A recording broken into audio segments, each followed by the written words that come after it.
बच्चों, हम पिछले वीडियो में संधि समझ चुके हैं। तो आपको स्वर संधि के जो भेद है वो मैंने अच्छी तरह से समझा दिए थे, है ना। इसमें आपने पूर्व रूप संधि पढ़ी थी, लेकिन पर रूप संधि मैंने नहीं पढ़ाई थी क्योंकि आपके कोर्स में नहीं है। लेकिन फिर भी मैं इसको एक बार आपको आपके नॉलेज के लिए समझा दे रही हूँ। पर रूप संधि का जो सूत्र है वह है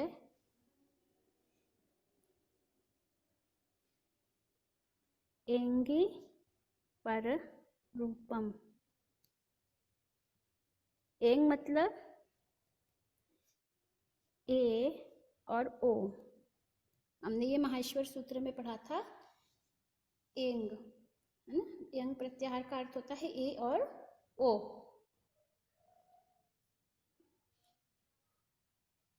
तो इसका नियम यह है, उपसर्ग के बाद, उपसर्ग पहले है और उपसर्ग के बाद में यदि ए या ओ आता है, ठीक है। उपसर्ग कैसा? अ अंत वाला। अ अंत जिसका हो, अ अंत वाला उपसर्ग हो और उसके बाद में ए और ओ हो तो पर रूप हो जाता है। पर रूप यानी ये बाद वाला जो है रूप इसके समान हो जाता है, मतलब फिर उनके स्थान पर ए और ओ हो जाता है, ठीक है। जैसे प्र और एजते। यहाँ जो प्र है ये क्या है? प्र उपसर्ग है, ठीक है। प्र एजते में प्र उपसर्ग है। अब इसमें जो एजते है और अ है, वैसे हमने संधि में पढ़ा था एक नियम में कि अ के बाद में ए आता है तो क्या हो जाता है, बताइए। यहाँ पे वृद्धि संधि होनी चाहिए, लेकिन वृद्धि संधि में जो अ या आ के बाद में ए आता है तो ऐ हो जाता है। यहाँ पे वृद्धि संधि नहीं होगी। आपको इसीलिए समझना है, अगर ये उदाहरण में कभी भी आता है तो आपको यहाँ पे वृद्धि संधि नहीं लिखना है, आपको यहाँ पररूप संधि हो जाएगी। यहाँ पे ध्यान रखना है, वृद्धि संधि में शुरू में जो पहला वाला पद है ये उपसर्ग नहीं होता है, लेकिन पररूप संधि में पहला वाला पद क्या होता है? उपसर्ग होता है। तो इसको प्रएजते, यहाँ प्रएजते वृद्धि नहीं होगी, यहाँ प्रेजते हो जाएगा। अगर वृद्धि होती तो प्रएजते होना था, है ना। पर यहाँ पे ये जो प्रएजते ऐ होना था वृद्धि, ये प्रएजते, ये जो वृद्धि होनी थी ये नहीं होगी, ठीक है। प्रेजते होगा। इसको आप बिल्कुल ध्यान रखिएगा। ये एक जो है कि उपसर्ग होना चाहिए, पूर्व शब्द उपसर्ग होना चाहिए। वृद्धि संधि में हमने क्या पढ़ा था? अ के बाद में ए होता है तो ऐ हो जाता है, ठीक है। लेकिन यहाँ पर अ के बाद में ए है, लेकिन ये अ अगर उपसर्ग वाला हो तो फिर ए हो जाएगा। इसी तरह से उप है, उप औषधि,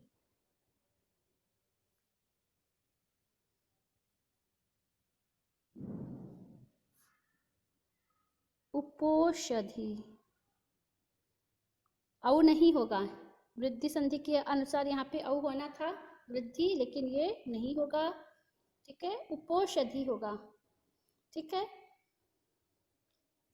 इसी तरह से उप औषधि,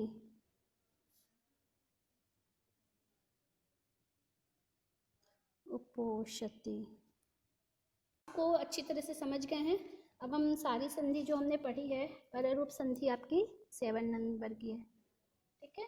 तो हम जो जितनी भी संधि हैं उनको एक बार इसको रिकॉल करते हैं, एक बार शॉर्ट में देख लेते हैं। ये हमारी स्वर संधि के विभिन्न भेद हैं। पहली संधि है हमारी दीर्घ संधि, ठीक है। अब आपको जैसे एक प्रश्न आता है कि हम संधि को कैसे पहचानेंगे, तो आप इसको कैसे पहचानेंगे? इसके लिए भी एक ट्रिक है, ठीक है। तो आपको वो ट्रिक बता देते हैं, संधि को पहचानने की ट्रिक। चलिए आप ये देख लीजिए, दीर्घ संधि, ठीक है। इसके बाद में है आपकी गुण संधि।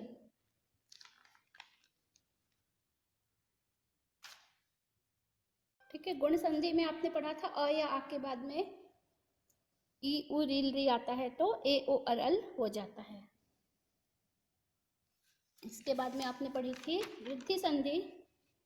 वृद्धि में अ या आ के बाद में ए ऐ ओ औ आता है कुछ भी तो दीर्घ हो जाता है, औ हो जाता है। ठीक है,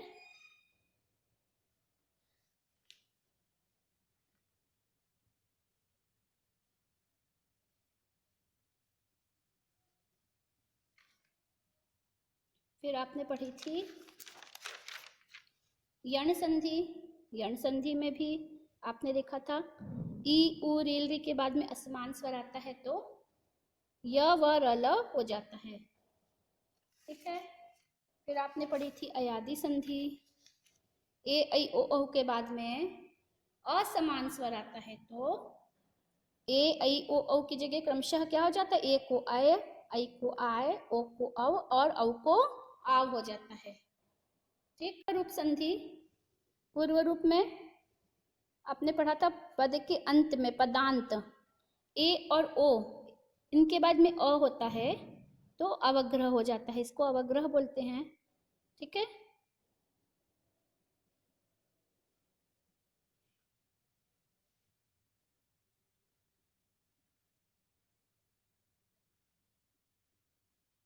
हरेव हो जाएगा, हरेव। ठीक है बेटा, ये गलत लिखा है आपने, हरेव होगा।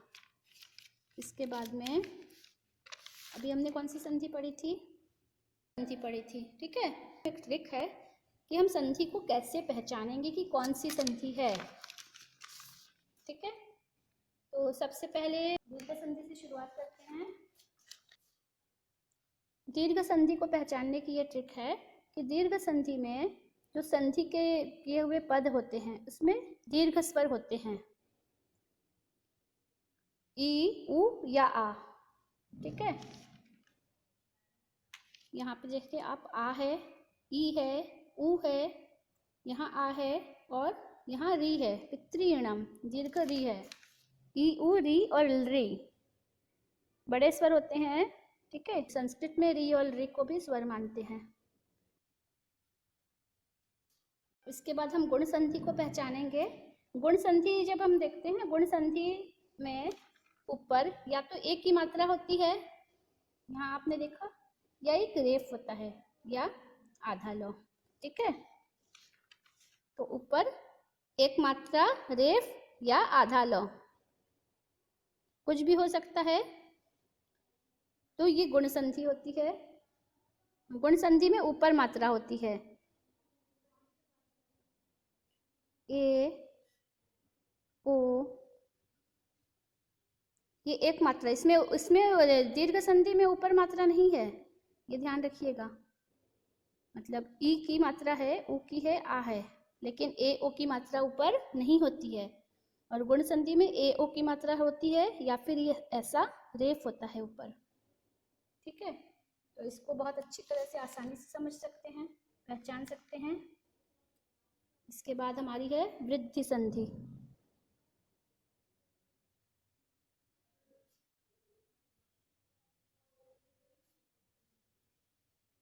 अब वृद्धि संधि में यहाँ पे एक मात्रा है, वृद्धि संधि में ऊपर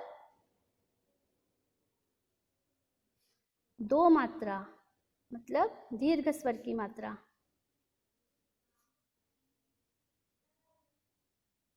ऐ औ इनकी मात्रा होती है, यहाँ रहेगा ऐ और यहाँ रहेगा औ। ठीक है, आप सारे उदाहरण इसके देख लेंगे तो आपको यही समझ में आएगा कि ये जो है ऊपर वृद्धि संधि में ऐ की मात्रा है, औ की मात्रा है।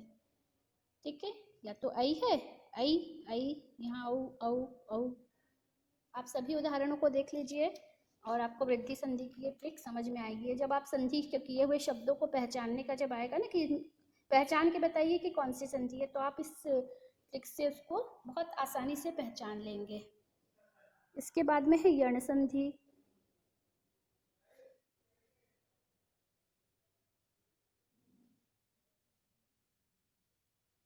यण संधि पहचानने की एक ट्रिक है। य, र, ल और व, इनके पहले व्यंजन होता है।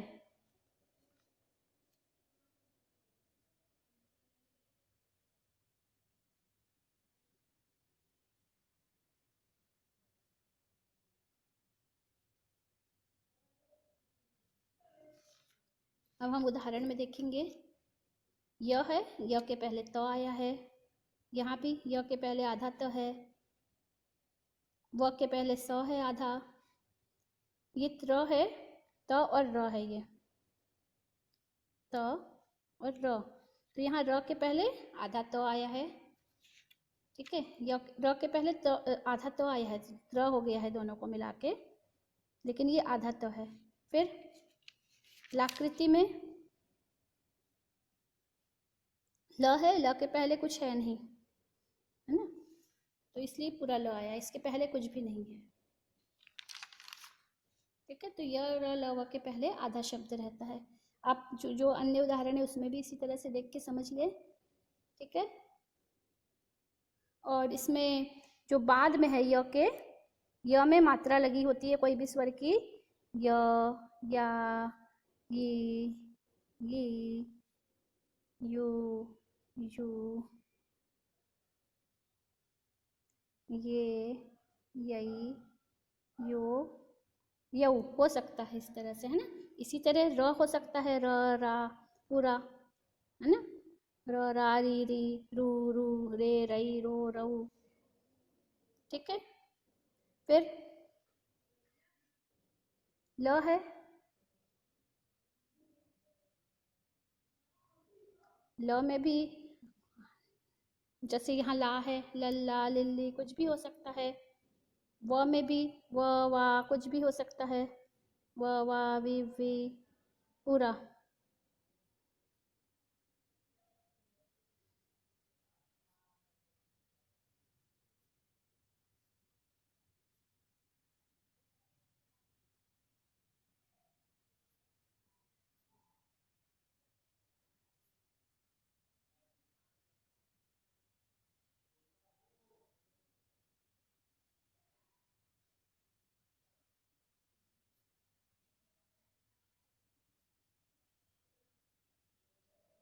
जो बाद का पहले तो आधा रहता है, एक मतलब कोई व्यंजन रहता है जो आधा रहता है, जिसमें मात्रा स्वर नहीं रहती है। स्वर नहीं रहने का कारण है कि यहाँ पे स्वर नहीं हो रहा है, यहाँ पे य, र, ल, व होता है, तो जो पूर्व वाला जो स्वर है उस वो हट जाएगा, उसमें का स्वर हट के यहाँ पे य, र, ल, व हो जाएगा। तो उस जो पूर्व का जो हम बोलते हैं ना व्यंजन होते हैं, उनको बिना स्वर की सहायता के नहीं बोल सकते हैं, तभी वो व्यंजन कहलाते हैं। लेकिन जो इसके पहले का जो स्वर है जिसमें ये मात्रा लगी हुई है, जैसे त है, त में ई की मात्रा है, तो ये ई की मात्रा हट जाएगी तो त व्यंजन जो है इसमें बिना स्वर के रहेगा, इसलिए इसको इस तरह से आधा लिखेंगे। जो आधा नहीं, ये पूर्ण व्यंजन ही है। व्यंजन में जब मात्रा लगती है तो स्वर बनता है, लेकिन ये केवल व्यंजन रहेगा, बिना स्वर के व्यंजन रहेगा। ये यण संधि को पहचानने की ट्रिक है। अब हम अयादि संधि को समझेंगे।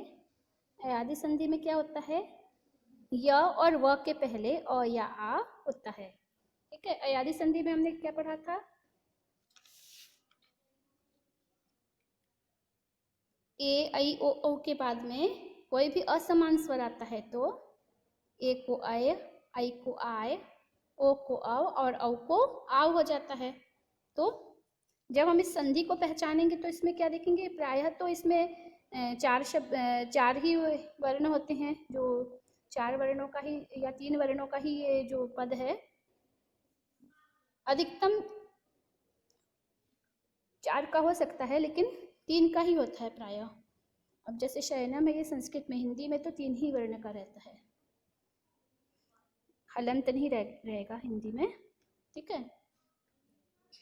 और ठीक है, तो यहाँ पर जो संधि बनेगी, तो यहाँ पे ए का आय, ओ का आओ, आई का आय और औ का आव होगा। तो य व के पहले हम देखेंगे संधि को हम कैसे पहचानेंगे, य और व के पहले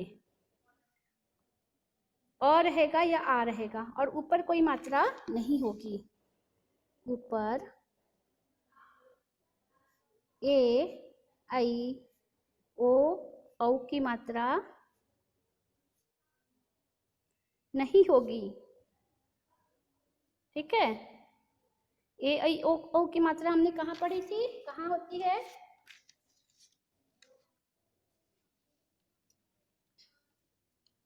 ए आई की मात्रा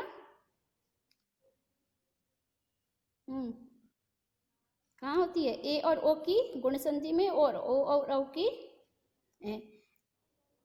औ और आई की वृद्धि संधि में। ठीक है, इस संधि में ए आई ओ औ की मात्रा ऊपर नहीं होती है। ऊपर हमने जो मात्रा देखी थी वो कहाँ होती है? गुण संधि में, है ना। गुण संधि में क्या होती है? ए की मात्रा होती है और ओ की मात्रा होती है। ठीक है, ए और ओ की मात्रा होती है, और या फिर ये री की मात्रा होती है। ए ओ और री की मात्रा होती है। वृद्धि संधि में आई और औ की मात्रा होती है ऊपर, लेकिन अयादि संधि में ऊपर कोई भी मात्रा नहीं होती है। इसको आप ध्यान से नोट कर लीजिएगा। ठीक है, पहली दीर्घ संधि है, दूसरे गुण संधि का नियम, इसको पहचानने का तरीका, यण संधि को, फिर अयादि संधि को पहचानने की ट्रिक। इसके बाद में आपकी ट्रिक है सबसे पूर्व रूप संधि।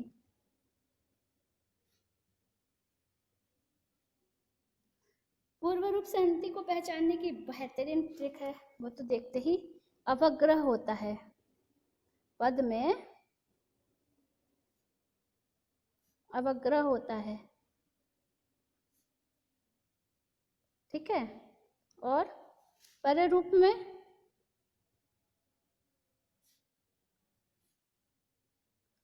अ अंत वाला उपसर्ग पूर्व में होता है। ठीक है, जैसे आप अंत वाला है ना, प्र, फिर पर प्र अप सम अनु अव पुष्परवि आनि अधि अपि अति सु उत अपि कति परि उप। ठीक है, जिस उपसर्ग के अंत में अ है, अंत वाले उपसर्ग दो हैं, प्र और उप, है ना, बाकी। ठीक है, तो प्र अंत वाले उपसर्ग जो है जिसमें अ होता है अंत में, पहले रूप में अ अंत वाले उपसर्ग पूर्व में होते हैं। ठीक है, और बाद में कोई भी पद होता है। ठीक है, तो इसको समझ लीजिए आप लोग। बच्चों, हमने अभी जो ये पूर्व रूप संधि और पर रूप संधि पढ़ी है, ये हिंदी भाषा में नहीं होती हैं दोनों संधियाँ। ठीक है, ये संस्कृत में होती है और अन्य भाषाओं में भी बहुत सी हैं। तो ये जो पूर्व रूप संधि है, ये देखा जाए तो ये अयादि संधि का अपवाद है। जैसे हमने वने अस्मिन पढ़ा है ना, इसमें अवग्रह हो जाता है, लेकिन अयादि संधि में क्या होता है? एक का आय हो जाता है।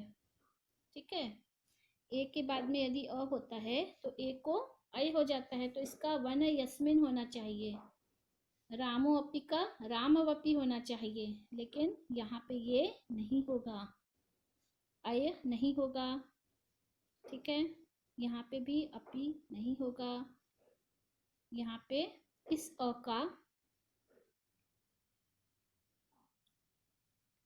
का अवग्रह हो जाएगा, अब नहीं होगा, है ना।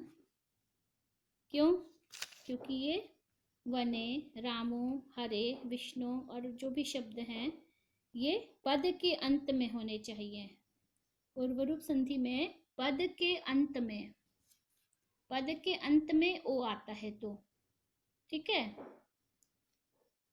ए और ओ पद के अंत में आते हैं तब